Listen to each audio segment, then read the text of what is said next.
so on your pre-trip, you'll have the sheet from the DMV. You can't have anything on it except for check marks, but I'm going to go ahead and we're at the point where we'll get rid of the school bus since we're not on the school bus. I'm going to start out doing my air brake. So the first thing I need to do on my air brake check is I'm going to first turn on my bus and make sure I have the proper pressure. So we're going to fire up our bus. And I should be at 120 to 140 PSI, which I am. My wheels are chopped. So to do my first part of my air brake test, I'm going to turn off my bus again. After I know I have pressure, I'm going to turn on my ignition so I can see all my lighting indicators. And then I'm going to put my foot on the brake pedal and push in my parking brake. I'm going to hold this for 1 minute. What I'm looking for when I hold my foot down is that there's no more than 3 PSI drop from the initial drop on my air pressure gauge. So right now I haven't dropped anything yet. Basically at this point in the test, we're charging the air system up. So we're putting all of the pressure on all the hoses and fittings, and that's making sure that there's no leaks. So if we do have a leak in our fittings, we're gonna find it right there. We're still gonna wait our minute here.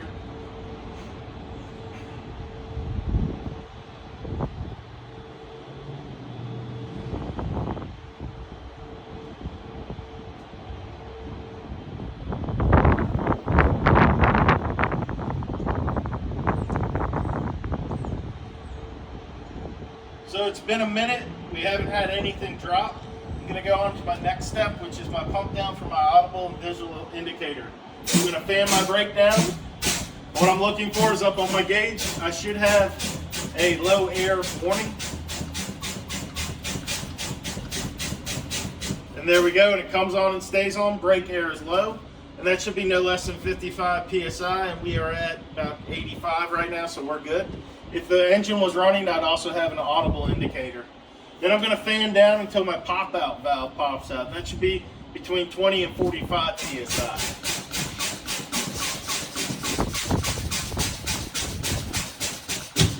So my pop-out valve popped up, and I'm at about 55. So I should be good right there. It's a little bit higher, but that's okay because it makes sure I stop the vehicle. So while I'm waiting on my air, I'm going to have to start my bus. I'm going to go outside. While I'm doing that, I'm going to check all my exterior lights and make sure that they work. And I'm going to pull my chocks, and then we're going to do our air brake, our tug test, and our service brake test. So I'm going to refire, let our air pressure build up, put my sheet back up here. And while I do this, I'm going to go ahead and flip all my exterior lights so I can do my indicator check, or my lighting functionality check. So I'm going to walk around the bus and I'm just going to take a look at all my lights. You don't have to say anything to the person, you just have to look and make sure all your lights are illuminated and you're working correctly. We'll do a full walk around of the bus.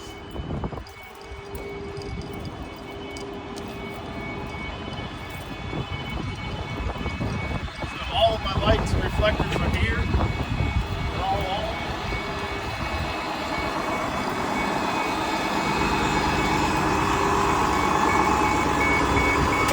All of my rear lights, make sure they're all illuminated.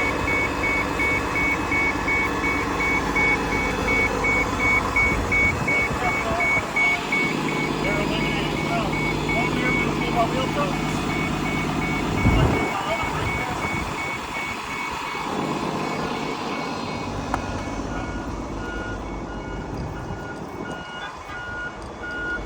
Come on forward. So now I'm going to do my next set of tests. And this is going to be my, first I'll start out with my tug test. So to do that, I'm going to go ahead and push my parking brake in, put it in drive, and pull my parking brake. Now I'm going to give it some throttle. What I'm looking for is to make sure my parking brake holds. So my parking brake's holding, I'm not moving anywhere. My next test, which we'll do as soon as this bus gets out of our way, is our service brake test. And that'll be driving forward to about 5 miles an hour. Give the brake a little bit of brake, and make sure that it doesn't pull left or right on my steering wheel. Make sure that my brakes are working.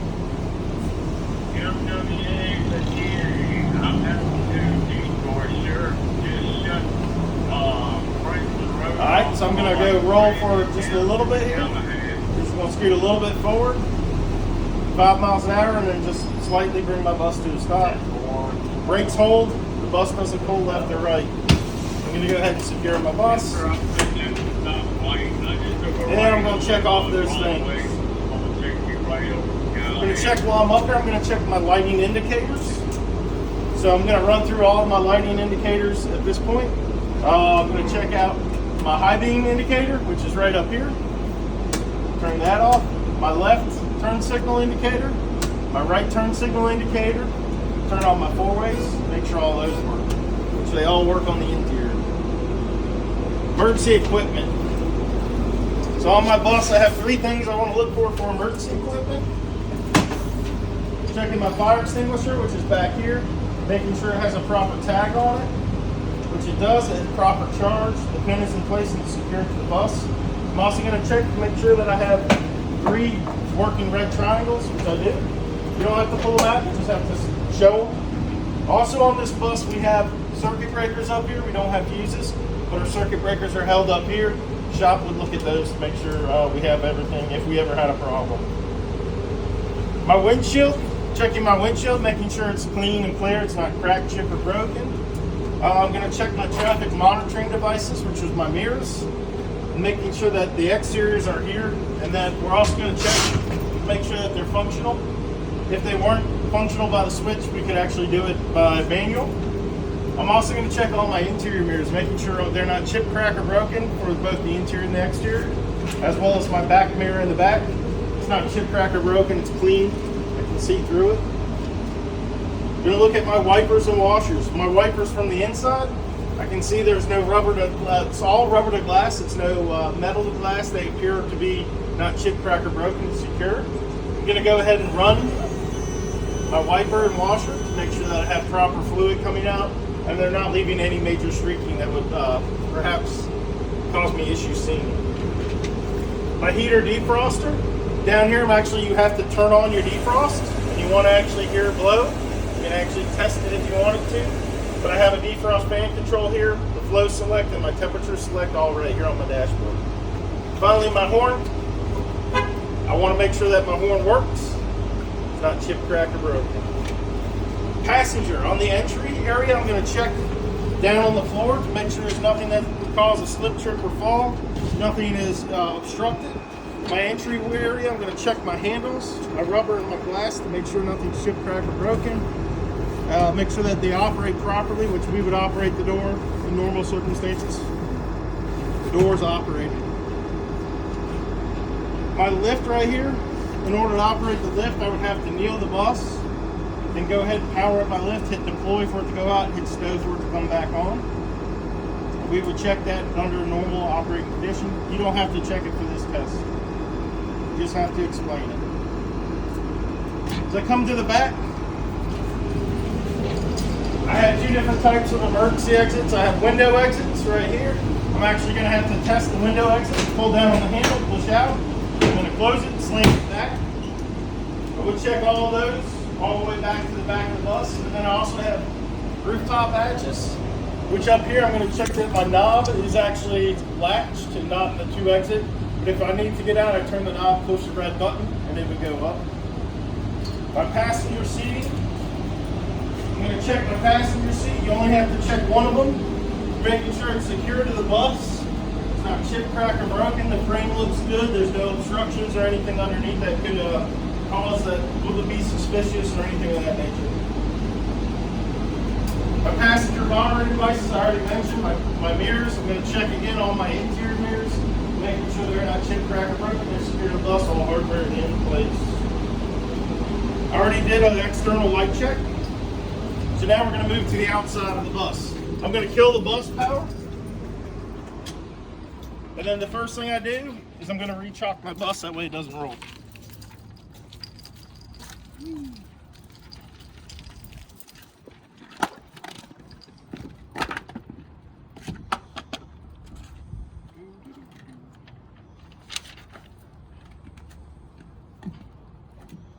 Alright, bus is chocked, so no, it's not going to roll anywhere. I'm going to start with the front of the vehicle. So I'm going to stand up front here. I'm going to check to make sure all my lighting, we already checked that they work. I'm going to just check all of my lenses, make sure they're not chip, crack, or broken, that they're the proper color. All hardware in place and they're secure to the vehicle. I'm going to come over here. I don't hear or see any leaks. I look under the bus. I don't see any visual leaks and I don't hear any audible air leaks up front. As I come over here, I'm going to start I do the steering system at this point, so I would look at my steering column. That's kind of what reminds me of this. My steering column goes to a steering gearbox. That gearbox is filled with fluid, so I'm going to check to make sure that there is no visible leaks. All hardware in place, it's secure to the bus. It's got proper fluid level. From there, my steering box goes down into my rods, arms, and linkages. I'm going to check rods and arms and linkages, make sure they're not chip, crack, or broken. They're all hardware in place, secure to the vehicle. I'm also going to check all of my joints and sockets to make sure that all hardware is in place. They're not worn out. Castle nuts and cotter keys are in place. So steering system, cool. While I'm here, this is my battery area. I don't have to open up the full panel, but I can go to the disconnect switch, make sure it's there and secure. If I was checking my batteries, I'd make sure that the tray is locked down, it's secure, all hardware in place. The batteries aren't able to move around. And also I'm checking for any kind of open connections or corrosion on the terminals. Battery. All right, we're gonna move on. So we check everything on the passenger side of the bus. On the truck, we check everything on the driver's side. So this is my steering axle. I'm gonna check my tires. I'm looking for 3 things on my tires: inflation, condition, and depth, or ICD. For inflation, I'm going to make sure I have proper inflation, for inflation, I'm going to check my valve stem. If I had a tire gauge, I would check it with that. We don't have one, shop monitors that. Condition, I'm going to check the side of my tire, make sure it's not cut, cracked, or dry rotted. There's no bulges, no cuts. I don't see any exposed metal on this tire. I'm also going to check to make sure I got a good seat between my bead of my rim and my tire. And then I'm going to look for depth, and that's where you look at your tread depth. And you're looking for 4 30-seconds on the front and 2 30-seconds on the back. My rim, I'm checking to make sure there's no welding on this rim. There's no cuts or cracks. There's nothing that could, indicate that it has been worked on aftermarket, and that I have a good seat on here. I'm going to check my lug nuts and studs. My lug nuts are right here, my studs are right here. I'm checking to make sure the studs are secure and that all lug nuts are secure. They don't appear to be loose. Signs of loose lug nuts would be running rust, which would be rust running down the rim, or shiny threads, which would indicate that that lug nut has been loose. Gonna look at my spring mounts and shock mounts.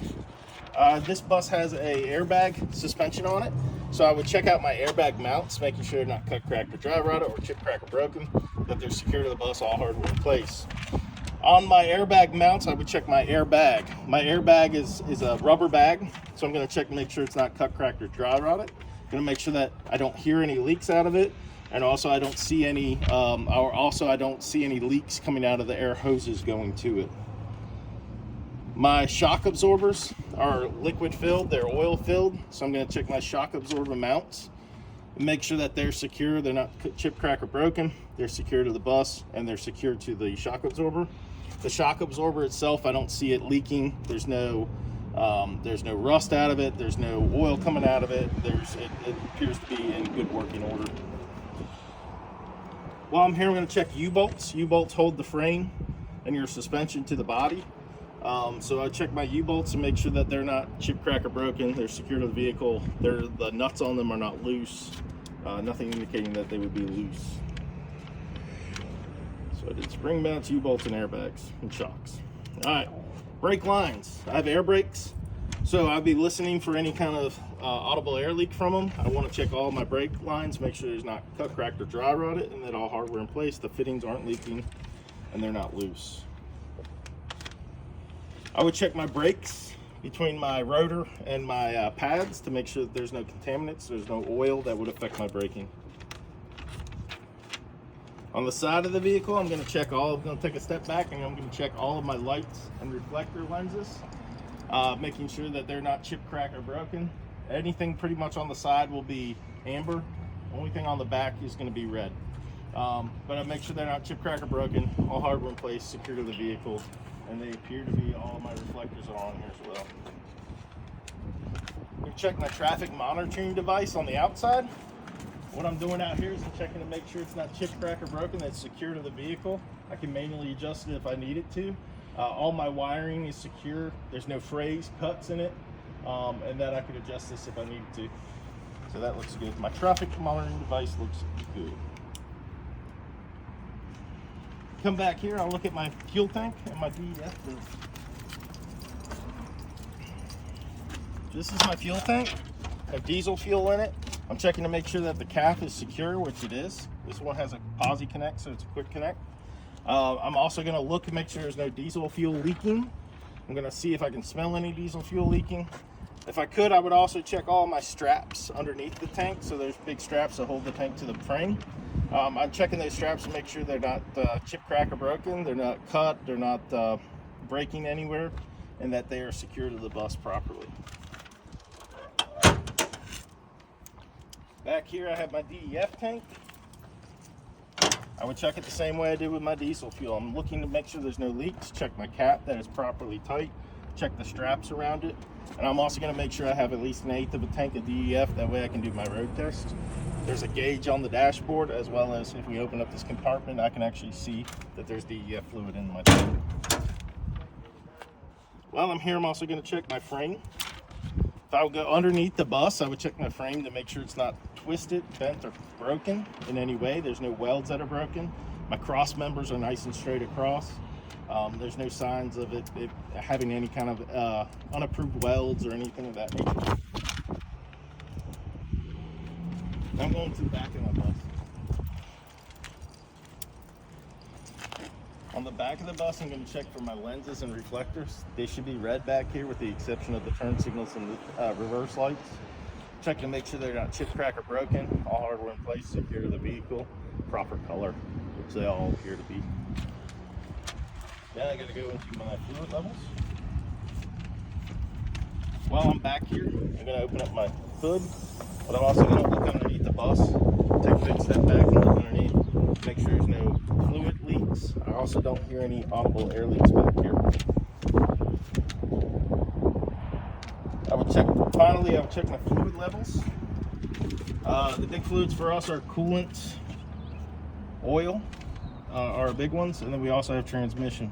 Check my oil. My dipstick is right here. You don't have to pull it out, but I would pull it out if I needed to. I would check to make sure it's proper color. There's no contaminants in it. There's no shiny metal objects, or there's not milky in color, the proper smell. Same with transmission. I would pull my transmission dipstick out, make sure it's proper color. There's no contaminants in it. I don't see anything that would be abnormal in the transmission. If you see shiny or metal in transmission fluid, it's definitely not a good thing. Finally, I check my coolant level, which my reservoir's right here. I want to make sure that's between these two lines, or at least I can see some coolant in here. Shop also checks that every night for us as well. Now, my checklist, if you look at it, my checklist has been completed. So what I'm going to do is take a look real quick, make sure I didn't miss anything. And take your time with this. You don't need to rush through it. Make sure that you get everything. And then you would say to your examiner, you would say, my pre-trip is now complete. Once you say that, you are completely done with your pre-trip. So there, you can't go back and add anything. Until you say that, though, you can go around and ask, and if you think of something, you can go back and get it. And that's it.